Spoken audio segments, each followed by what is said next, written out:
So hey everyone, I hope you all are good and performing great in your studies. जय श्री कृष्णा दोस्तों, आप सभी को। एंड दोस्तों आज मेरी आँख थोड़ी सी देर से खुली, तकरीबन 7:50 पे। एंड दोस्तों आप लोग बाहर का नज़ारा देख सकते हैं कि कैसा हो रहा है। तो दोस्तों चलिए इस ब्लॉग को स्टार्ट करते हैं। एंड दोस्तों फिर मेरी आज की टारगेट लिस्ट आप सभी देख सकते हैं अपनी कंप्यूटर लैपटॉप की स्क्रीन पर। एंड दोस्तों जैसे कि भी 8 बजे हुए हैं सुबह के। एंड दोस्तों जो हमारा ज्योग्राफी का चैप्टर है मिनरल्स एंड एनर्जी रिसोर्सेज, उसका लेक्चर मैं लेने वाला हूं और उसके साथ साथ उसके जो नोट्स हैं उसको भी नोट डाउन करूंगा। फिर दोस्तों जो लेक्चर को देखने का प्रोसेस है मैं उसको स्टार्ट कर देता हूं। एंड दोस्तों जो ज्योग्राफी का चैप्टर है आई थिंक 5 है, geography sorry mineral and energy resources. ये चैप्टर हमारे यूनिट सेकंड का जो एग्ज़ाम है उसमें आ रहा है। एंड दोस्तों मैंने इसको एक भी बार रिवाइज नहीं करा है, मतलब जब ये सर एक्सप्लेन कर रहे थे जब ये एक बार ही पढ़ा था। एंड दोस्तों जब तक ये जो व्लॉग आप यूट्यूब पे देख रहे होगे ये जो हमारा चैप्टर है कंप्लीट हो चुका होगा। तो दोस्तों ओवरऑल तो मैं बस ये कहना चाहता हूँ कि ये जो चैप्टर है ये एक बार फिर से मेरे को रिवाइज करना पड़ेगा। एंड दोस्तों जैसे कि आप सभी लोग जानते हैं कि बोर्ड्स को आने में बस कुछ ही समय रह गया है। एंड दोस्तों अगर आप भी कंफ्यूज हो रहे हो कि कौन से ब्रांड के सैम्पल पेपर्स ले कौन से ना ले, रुको जरा, सबर करो। दोस्तों मैंने परचेज करके रखे हैं 10th क्लास के लिए सबसे बेस्ट सैम्पल क्वेश्चन पेपर्स। तो दोस्तों चलिए बताता हूँ। तो दोस्तों मैंने परचेस करा है PW की ओर से आने वाला CBSE class 10 sample question paper. And दोस्तों SST का है। एंड दोस्तों 2025 एग्जामिनेशन पर भी बेस्ड है। एंड दोस्तों मैंने इसी को क्यों परचेस करा क्योंकि दोस्तों ये बहुत ही ज़्यादा अफोर्डेबल है। ये आपको कुछ 870 रुपये में पूरी 5 सब्जेक्ट के सैम्पल पेपर्स देखने को मिल जाते हैं। एंड दोस्तों फिर आपको इसमें सबसे पहले चीट शीट देखने को मिल जाती है जिससे आप हर एक चैप्टर को बहुत ही ज़्यादा कम समय में और बहुत ही ज़्यादा अच्छे से रिवाइज कर सकते हो। तो चलिए दोस्तों सैम्पल पेपर्स पे भी नज़र मार ली जाए। तो दोस्तों ये है CBSE सॉल्व पेपर 2023। एंड दोस्तों इसमें आपको जितने भी MCQs हैं उनके आंसर आपको उनके नीचे ही देखने को मिल जाते हैं। एंड दोस्तों फिर जो सेक्शन B है उसके जो आंसर्स है वे आपको टॉपर की हैंड राइटिंग में देखने को मिल जाते हैं, जिससे जो आपका क्वेश्चन होता है कि एग्जाम कॉपी में आंसर को कैसे फ्रेम करे उसका सोल्यूशन आपको यहाँ पे इजीली देखने को मिल जाता है। एंड दोस्तों इस बुक के जो मेजर एडवांटेज है वो ये है कि पहला इस बुक में हमको कॉम्पिटेंसी बेस्ड क्वेश्चन भी देखने को मिल जाते हैं। एंड दूसरा कि ये बुक CBSE के लेटेस्ट सिलेबस पर भी बेस्ड है। एंड दोस्तों इस बुक में आपको पूरे 15 सैम्पल क्वेश्चन पेपर देखने को मिल जाते हैं। एंड दोस्तों ये बुक बस SST में ही उपलब्ध नहीं है, ये बुक आपको math, science, SST, Hindi, English में भी देखने को मिल जाती है। अगर दोस्तों आप इन सभी को परचेज करना चाहते हो तो लिंक मैं डिस्क्रिप्शन में दे दूंगा, वहाँ से इजीली परचेज कर सकते हो। अगर PW स्टोर से परचेज करते हो तो use SYST 150 coupon code for extra off, नहीं तो अमेजोन और फ्लिपकार्ट पे भी उपलब्ध है। तो दोस्तों फाइनली इधर 10 बज चुके हैं। एंड दोस्तों हमारी एक और क्लास थी इंग्लिश ग्रामर की, वो भी इधर कंप्लीट हो चुकी है। एंड दोस्तों जो इस क्लास के नोट्स थे वे मैंने अपनी कॉपी में नहीं उतारे, मेरे को जरूरी नहीं लगा इस वजह से। तो मिलते हैं आपसे अगले स्लॉट में।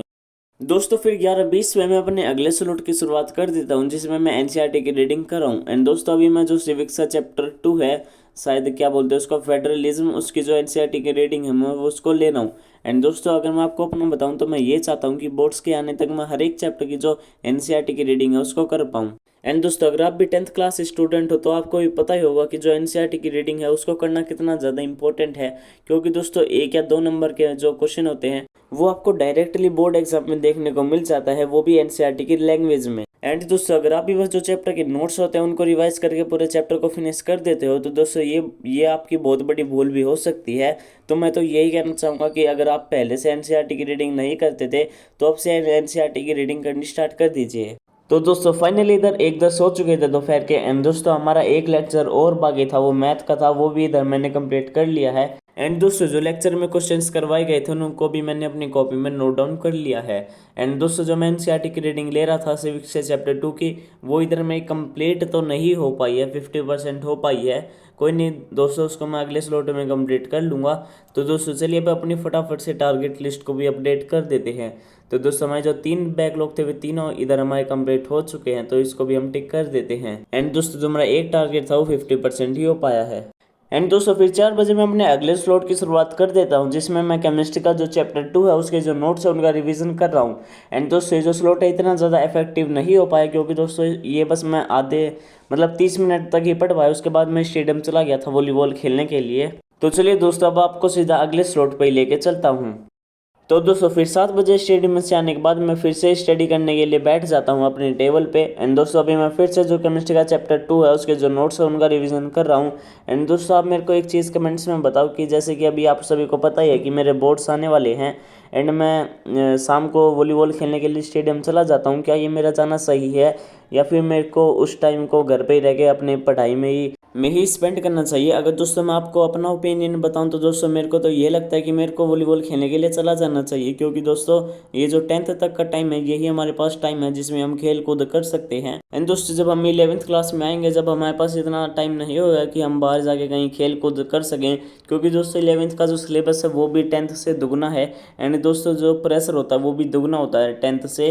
तो दोस्तों मैं तो बस यही सोचता हूँ कि 10th तक हम जितना भी टाइम स्पेंड कर सके दोस्तों के साथ उतना हमें करना चाहिए। सो फाइनली दोस्तों इधर 9 बज चुके थे रात के एंड हमारी जो एनसीईआरटी की रीडिंग थी सिविक्स से चैप्टर 2 की वो इधर मेरी कंप्लीट हो जाती है। एंड दोस्तों मेरा थोड़ा सा काम छूट गया था इंग्लिश में, तो वो भी मैंने इधर कंप्लीट कर लिया है जैसे कि आप लोग देख ही सकते हैं। एंड दोस्तों अगर हम केमिस्ट्री के बारे में चर्चा करें तो दोस्तों केमिस्ट्री के चैप्टर 2 के वे नोट्स थे एंड दोस्तों जो क्वेश्चन होते हैं एनसीईआरटी की बुक में उन दोनों को मैंने अभी कंप्लीट कर लिया है। तो दोस्तों चलिए अब इन दोनों को फटाफट से अपनी टू डू लिस्ट में अपडेट कर देते हैं। एंड दोस्तों मैं आपको ये बताना चाहता हूँ कि हमारा जो आखिरी टारगेट था मैं उसको कंप्लीट नहीं कर सकता, क्योंकि दोस्तों मेरे पास कॉपी ही नहीं है अपना जो एसएसटी का काम करने के लिए। मैंने शायद अपने दोस्त को दे रखी है। एंड दोस्तों हमारा जो इकोनॉमिक्स की जगह मैंने इंग्लिश का काम कर लिया, तो ये वाला टारगेट भी हमारा कंप्लीट हो जाता है। तो दोस्तों जैसे कि आप सभी लोग देख ही सकते हैं कि मेरा डिनर भी आ चुका है एंड दोस्तों मेरे को भूख भी बहुत ज़्यादा लग रही है। अगर दोस्तों आप भी खाना खाना चाहते हो तो अपना खाना खाइए, मेरे खाने पे नज़र ना मारिए। मजाक कर रहा हूँ दोस्तों, आप लोग मेरे घर पे आ सकते हैं, हम साथ में मिलकर खाना खाएंगे। दोस्तों मैं 9:50 पे अपने आज के आखिरी स्लॉट को स्टार्ट कर देता हूँ जिसमें मैं हिस्ट्री का जो चैप्टर 1 है उसका रिवीजन कर रहा हूँ। एंड दोस्तों मैं आप लोगों को कुछ बताना चाहता हूँ कि हमारे जो स्कूल वाले हैं उन्होंने ऑनलाइन क्लासेस स्टार्ट कर दी हैं हर एक क्लासेस की। तो दोस्तों मेरी भी स्टार्ट हो चुकी है, पर मैं एक भी क्लास को अटेंड नहीं करूँगा, क्योंकि दोस्तों ये स्कूल वाले जब स्कूल में ही नहीं समझा पाते हैं तो ऑनलाइन क्लास में क्या ही समझाएंगे। इस वजह से मैं एक भी क्लास को अटेंड नहीं करूँगा। एंड दोस्तों मेरे तो इन दिनों फुल मज़े ही मज़े हैं। एंड जो हमारे एग्ज़ाम थे वे भी अब आगे हो गए, मतलब पोस्टपोन हो चुके हैं। तो दोस्तों मेरे तो अब मज़े ही मज़े हैं। थैंक्स।